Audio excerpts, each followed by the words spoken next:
So I'm so excited because I have Cassandra Begay here with me for Culture Focus magazine for our Voices of Hope series, and we have a great story that Cassandra is going to share more with us about. But I just wanted to say that this is an awesome story about friendship between two races, Native Americans and Irish, that are helping one another during COVID times.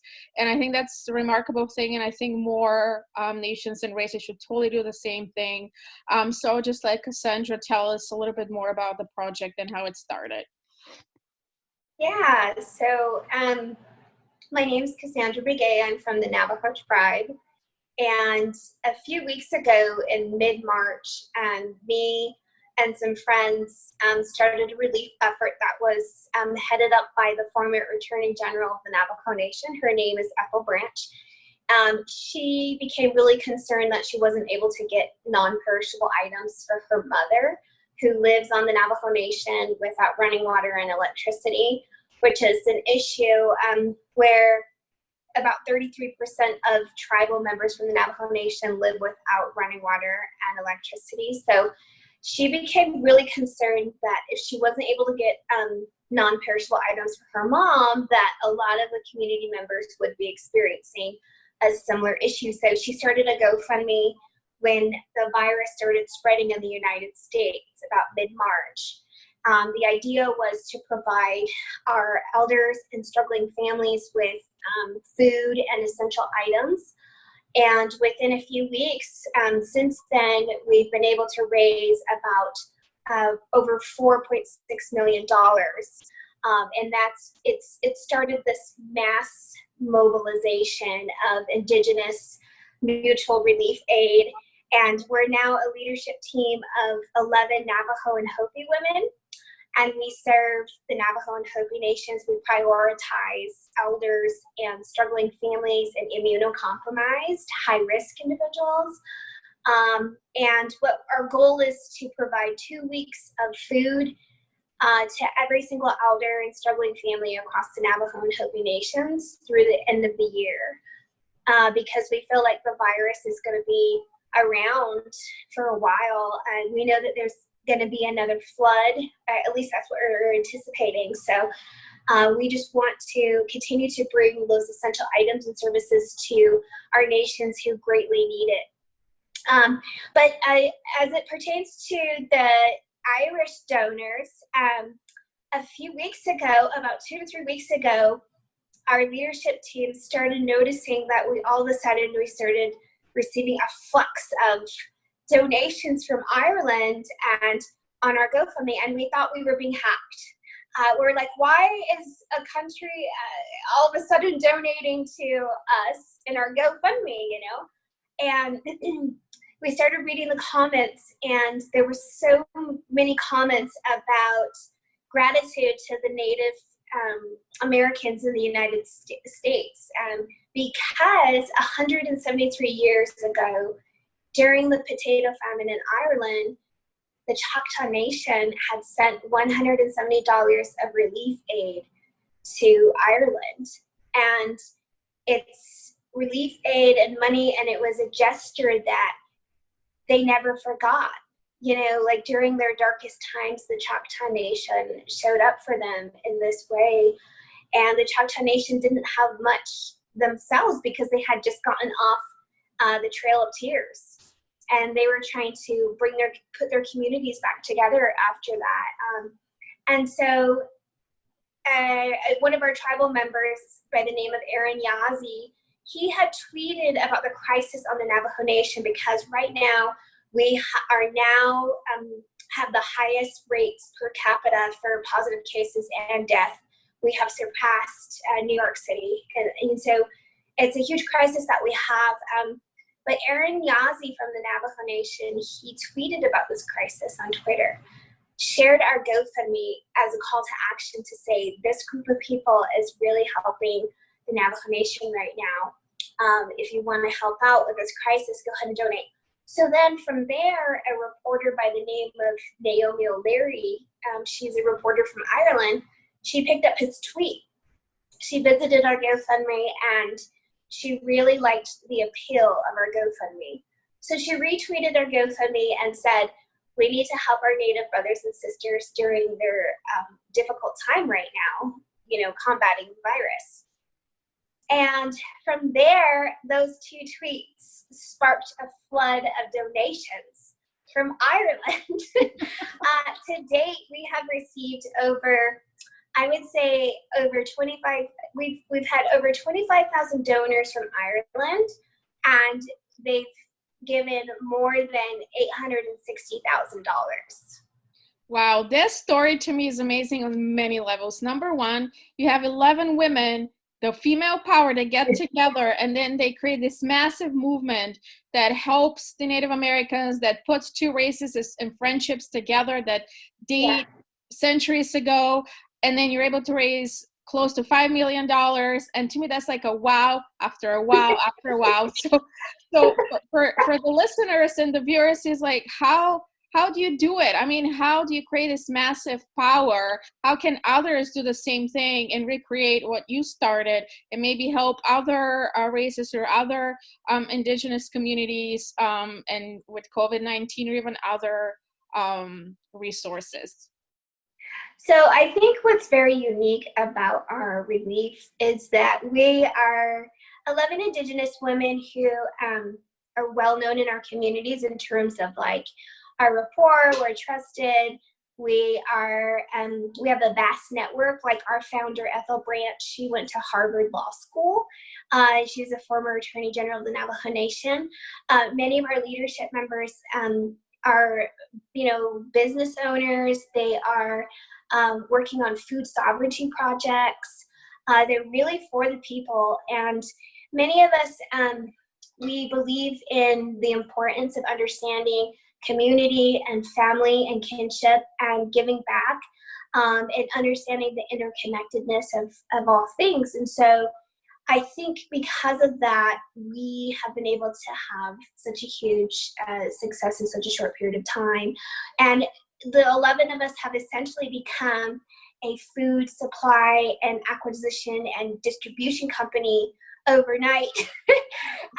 We've been able to serve at this point over half of the Navajo Nation as far as the chapter houses go, so about 7,300 households. And then we've also helped serve the Hopi villages as well on multiple occasions. And so I think really it just comes, from a place of truth, a place of love, a place of compassion and grace and strength, to lean in and to help others during a difficult time. And a huge part of our success too is people are so willing to step up and lift themselves up by their own bootstraps. And I think when you put the call out and just believe in people to be able to say, hey, look, you have some skills, you could probably help set up a distribution site in your community. Can you get a few of your friends? Can you find a space? Would you be willing to spend some time to unload a truckload of food if we sent it to your community? And it's been amazing how many people are just so willing to offer up their time and their energy, and how talented everybody is. And just, I think that speaks volumes of the Navajo people and the Hopi people. I absolutely agree, because there's so much love and compassion and peace in this project, and especially nowadays with all this violence, disturbance, division, this is a great example that with love, compassion, and kindness, you can do so much more than division and anger and violence and hatred. And you can definitely blend people together, and you can create this massive achievement and help others. And I think that's what stands out so much from this and from what you've done. And especially that you have a nation that's on the other continent coming out and helping you in this, because they remember something from the past, something good that they've done, and now they're paying off. To me, it's such an incredible thing that I think many nations have to model and portray. I think that speaks to the power of creating space for folks to feel cared for, to feel accepted, to feel like they mean something. Absolutely. Native American issues are very invisible in the United States. Our issues are systemic. Like, the reason why we're having such a crisis on the Navajo Nation is because we lack the infrastructure. We lack the resources. We only have 13 grocery stores on the Navajo Nation to serve 200,000 people. And those 13 grocery stores are on a landmass the size of West Virginia. So if you look at a city, you can have 13 grocery stores within a radius or circumference of a mile, whereas we have 13 grocery stores for almost 2 million acres of land. So it makes it really difficult to provide food supply. And then we only have a handful of hospitals to service all these people. Like, we didn't have enough ventilators or equipment, or even doctors. Like, a lot of the nurses, doctors were really under a lot of stress with the pandemic, and some of them have left. Some of them have just crumbled underneath the pressure, just lacking the resources. And then plus, in addition to the lack of infrastructure, I mean, we have about a 50% unemployment rate.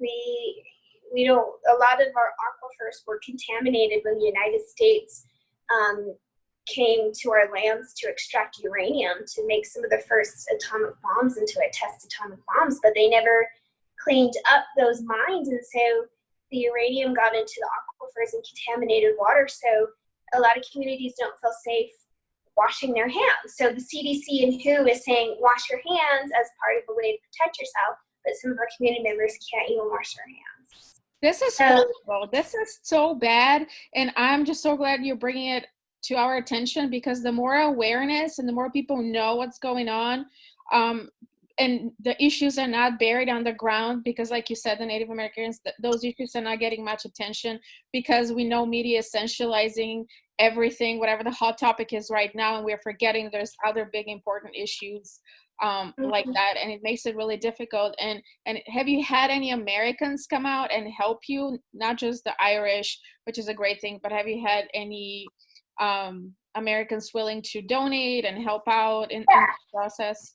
We have American donors, but really, when you look at the systemic issue, like you look at the Navajo Nation, it's a sovereign nation, and historically there's a lot of oppression and genocide, and there's now a relationship with Congress. Congress is the trustee, and what ends up happening is they don't do their part. So we're already a vulnerable community as it is. And when Congress doesn't do their part to step up and fulfill what's in the treaties and honor that relationship and those promises, it really creates that disparity. So what's happening in America, where a lot of Americans reap the fruits of a democracy system, those same resources, and it doesn't flow into Native communities. And so I think that's a real opportunity for Congress to step up and do their part, and stop creating that disparity among Native communities. I mean, there was I think it was a little over $1 billion that was given out by the federal government to tribes, but it was supposed to be split amongst over 500 tribes. So it took almost 2 months after the funds were available to get to our communities. And so every single day mattered for those resources and that money. And so a lot of states got funding very quickly. But as a sovereign nation, we didn't get assistance until almost 2 months later. At this point, I think there's been almost over 250 deaths on the Navajo Nation in just a few weeks, and we have thousands of positive cases.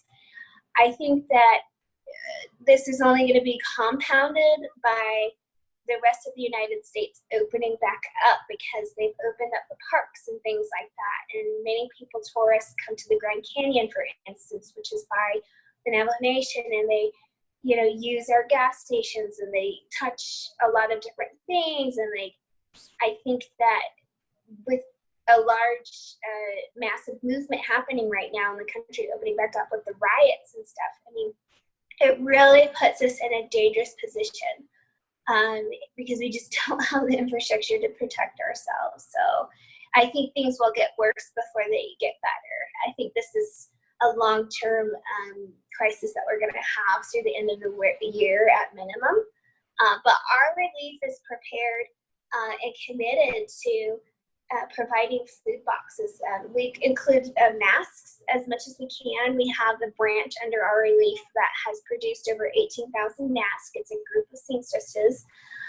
We also try to provide Clorox, cleaning supplies, soap.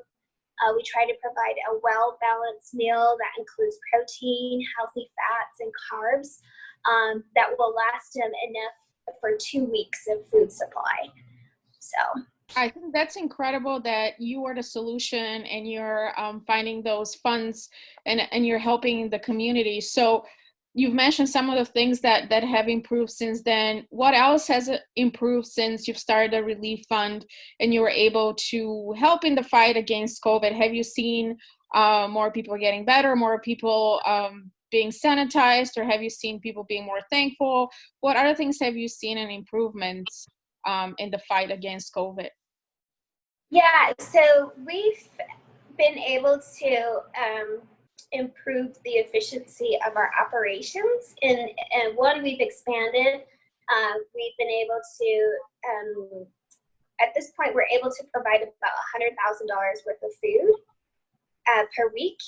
And we have expanded our distribution sites across New Mexico, Arizona. We had some in Utah in the beginning, and now there's just more onboarding of new sites, like more people know about our relief. And so it really has empowered them to step up and say, hey, look, if they can do it, we can do it. And so we've inspired other relief efforts around the Navajo Nation. We've inspired younger folks to try to start their own GoFundMe and help their community. We've inspired people to come forward and volunteer to set up a distribution site and take the safety training and sanitize the food and package the food and make the delivery to their own community, you know? And so that's what's really cool to see, because then people don't feel helpless to the situation. Sometimes they just need a source or an example or people to step up and take that leadership and be that example and inspire them to do it. Like we didn't know anything about food distribution. We didn't know anything about pandemic or like how to navigate providing essential aid during a crisis or a pandemic. But very quickly, like putting our thoughts and our heads together and coming from a place of love, combining that energy, you can do so much to help other people if you just care. If you just put in a little bit of time and effort, and you believe in yourself and you reach out to other people to ask for help, like you can do something like that in your community too. This is absolutely awesome. And so far you've raised over or close to $5 million. So how far can $5 million get you through COVID? And if people want to donate more, can they donate more, and where can they donate? Yeah, so at this point we are wanting to sustain the operation through the end of the year. The objective is to try to flatten that curve as much as we can by providing as much food as we can, multiple times to families. So although $5 million seems like a lot of money, it's really not when you look at the scope of our work. We're trying to feed 2 entire nations of people who get hungry, and they have big families. I mean, we have multi-generational homes. We have, in one household, you can have an elder, some young adults, and many grandchildren. And so that's many mouths to feed. And groceries are not cheap. I mean, right now the price of meat is going up. So we have to take that into account. And so we still need to do fundraising. We still need help. We still need folks to help donate. That's probably the best thing to do to help us out. because we just take that money and we order truckloads of food, and we set up the distribution and everything like that and find the volunteers. And then that way, our call to action to our communities is to stay home, stay safe. If we can keep you from going to the grocery store for the next 2 weeks and exposing yourself out in the public to the virus, then we're willing to do that. And that's our way of helping in the long run. Absolutely. And now that things are opening up slowly, excuse me, and more, then the exposure to COVID increases. So therefore, more supplies and more things are needed. Absolutely. And have you been affected by the riots somehow? Has that slowed down the process? Or how has the riots affected you at all, if at all, actually? Yeah. So personally, my partner is African American, and so personally, it has impacted me. Like when I saw the video of Floyd, I wasn't expecting that, and I've never seen something like that in my whole life. Like I have never witnessed the murder of a sacred human being, and so it's been heavy on my heart and my mind and my spirit, as well as my partners. And so in that way, it's really had this negative impact. And I really hope justice is served. I feel like people are angry. I feel like there's so many systemic issues going on when we talk about indigenous oppression, when we talk about the racism that we experience, like always constantly having to fight for ourselves to feel seen or to be seen. African Americans experience very similar issues. And so like we understand the pain. We understand what it's like to be oppressed. We understand how difficult it is just to be who we are. And so I think for me, like it's really helped me see my partner in a different light on a personal level. But as a relief, our founder is actually going on a panel to talk about race and to talk about the pandemic. And it's a panel that folks can join. We have a Facebook group page, and all that information is on there. But the panel will be hosted by Harvard Law School, and folks can register to that event. And it's a panel of indigenous people talking about race and the pandemic. Because it does impact us. Like we are one of the same, when it comes to African Americans. So we're going to be providing perspectives on that, and really like trying to be in solidarity with African Americans at this time. As far as like mass gatherings, yeah, that's a difficult one because, we do have some folks on our leadership team that have organized protests about this issue, who are very passionate about what's happening to our African brothers and sisters. And so they've helped in that way and try to raise awareness that way. But when it comes to, again, the mass movements of people, of course, that's going to negatively impact us, and it's going to continue to spread the virus, unfortunately. But I totally get it. I feel like the anger is valid.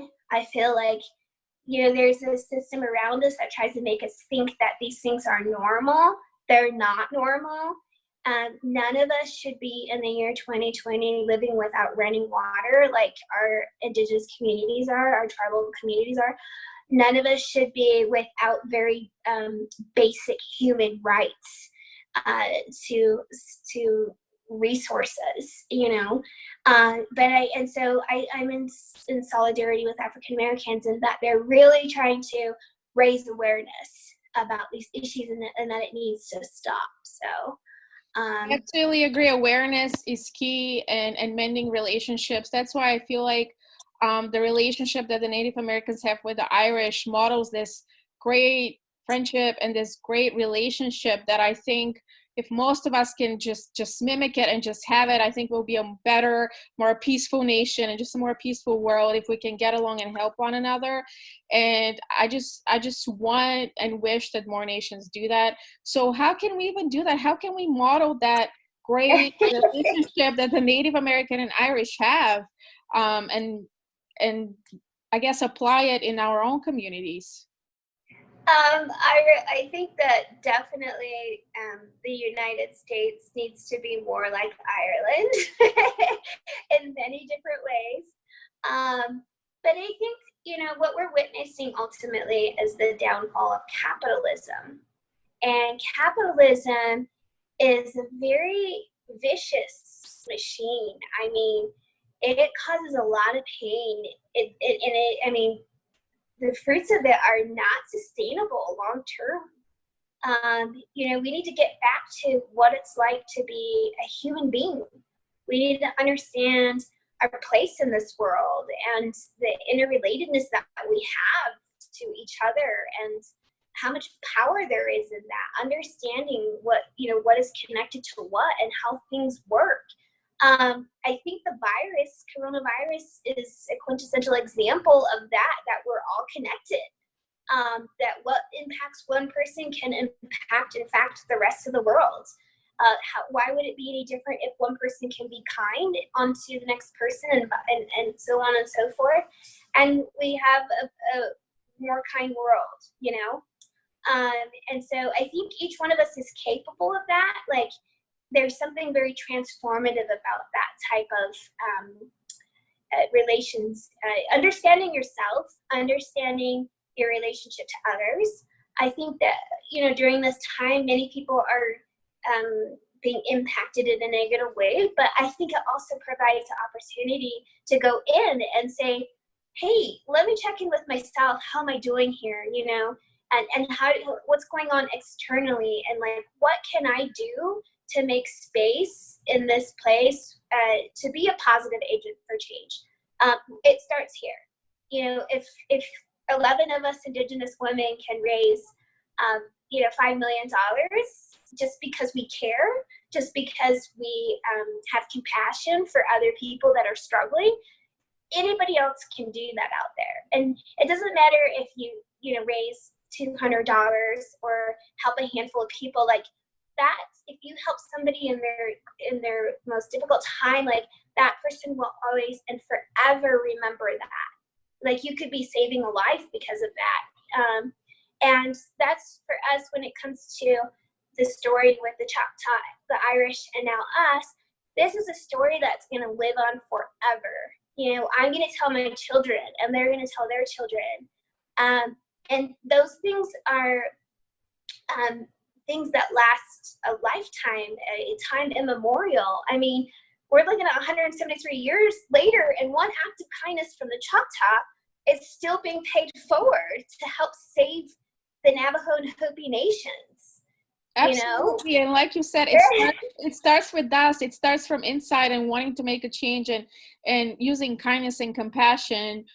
So I believe that kindness and compassion and love can go a long way more than hatred. And there's a way to solve things peacefully. And it's incredible that the Irish remember that story and what happened. And did they reach out did they say anything in regards to COVID when they did the donations? Did they refer to the story that happened back in the day? What were some of their comments? Yeah, there's a lot of comments on our GoFundMe page that said things to the effect of, if it weren't for what the Choctaw did for my ancestors, I wouldn't be here. Wow. Yeah, it's a very emotional story. I mean, it touched our hearts, with our leadership. And it was very cool that Ireland helped us feel seen. When I mentioned that in the U.S., oftentimes our issues are invisible, it was just nice to feel heard. To feel seen, right? To be seen. Yeah. And without any obligation, without any strings attached, like, hey, we're here, we want to step up and show you that we are your ally. Absolutely. It makes you feel like, wow, you're giving from the goodness of your heart. That's still possible. Yes. I have never experienced that, anything like that in my whole life. I've never had, it feels like it restores your faith in humanity, that, wow, people do there. There's good people out there. We just have to find them and appreciate them. So like, as a Native woman, it's so hard, like, to feel like we matter, I matter. And so just to see like this country have my back, to have my aunt, like my family's back or our community's back, like, it's like, yeah, like we are doing the right thing. Like nobody can tell us nothing. Like on this side of the story, like we're on the right side. You know, I honestly feel too like there's a reason we aligned. I feel like there's a reason the leadership team was born at this time and not when our ancestors were. There's stuff inside of us in our spirits that were planted and prepared for it long before we were ever born. And I think that even with Choctaw, they planted a seed that they knew would grow and blossom. It would grow, even if they didn't witness it when they were still around. They knew that would help somebody in the future too. And so they thought about us, and like many tribal nations, like we try to think 7 generations ahead, like what can we do now that will impact 7 generations from now? And I think the story, like, the rest of the world could learn from, because an act of kindness and changing things in a transformational way of living more cognizantly can provide for solutions that are sustainable long term. People can live in peace together. People can support one another. We can come up with solutions that makes everyone feel like they're accepted or that they have what they need. I mean, there's more than enough, you know, and so there's a lot of like this mentality of that there's not enough. Like, it's no, actually there is enough, and it lies within ourselves. So yeah, Absolutely. And I believe growing the seeds of kindness every day, even though we might not see them right now, they might blossom later for later generations. So kindness pays back. So everybody should use kindness, because this is a perfect example that it does work. So what other changes would you like to see in your own tribe, in the Navajo Nation, for other Native Americans? I would really like to see a better relationship with the United States. I would really like them to step up and do their part. I would really like to help be a part of efforts to provide the infrastructure that we need, meaning more housing, more access to running water and electricity, more access to communication channels. Like on the Navajo Nation, we have a 40% cell dead zone. And many homes don't even have access to the internet. So just simply providing infrastructure that can provide, you know, solutions and services that our people need, you know. Absolutely. I also think it's important to protect our water. Absolutely. And be more visible, right? Your issues have to be more visible. People should talk about them more, and just bring them out to the surface among the other many issues that are going on around us. But it's not something to be ignored, but something to be looked at. I like that about my role in communications, because it allows me a platform to be able to bring light to these issues. You know, when we're talking to New York Times, CNN, or you, or other people, we're able to bring awareness. And I think there's an opportunity for real allyship here, to stand in solidarity with the First Peoples in this land. You know, by donating or sharing our information. If you don't have money, like, just share our GoFundMe. That goes a long way too. Or maybe doing some research about these issues and educating yourself about what the Native American history in the U.S. Just to be informed about it, you know. There's many resources out there, and I think folks who have a lot of privilege can definitely look into that and take the initiative. Once you educate yourself about things, it's like, oh, okay, wow, I didn't know that, and now I can be that agent of change with my privilege, you know? Absolutely. And what message do you have for the younger generation of Native Americans, and even for everyone else out there, that you would like to share and leave us with? Yeah, so our a lot of the work that we do as leaders is because of our younger generations. And I just want to say to them that, like, they should ask themselves, why not me? Like, think of anything that you want to do in the world and say to yourself, why not me? I want to meet with the president. Why not? Reach out, you know? I want to become the president. Why not try? I want to do this. I want, you know, like, I want to travel the world. Do it. Why not? And because I feel like so many of our younger generations, they, as far as Navajo communities go, like, they're so stuck in survival mode because they don't have running water, or they sit on the bus for hours a day just to get to and from, because our nation is really vast. So they sit on the school bus for hours in school, and then they don't have the resources that they need, and there's a huge unemployment rate, and so they can't get a job.